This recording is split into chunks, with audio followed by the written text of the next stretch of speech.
దీనికి సంబంధించి జనబాహుళ్యంలో ఓ కథ విస్తృత ప్రచారంలో ఉంది. శ్రీకాళహస్తిలో నివసించే పురందర సోమయాజి అనే బ్రాహ్మణుడికి ఓ కొడుకు పుడతాడు.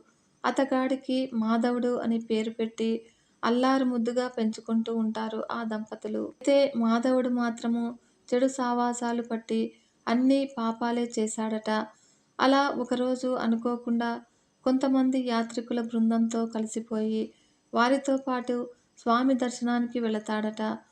దర్శనం కోసము స్వామి ఎదుట నుండగా మాధవుడికి ఒళ్ళంతా కూడా మంటలు పుట్టడం మొదలవుతుంది.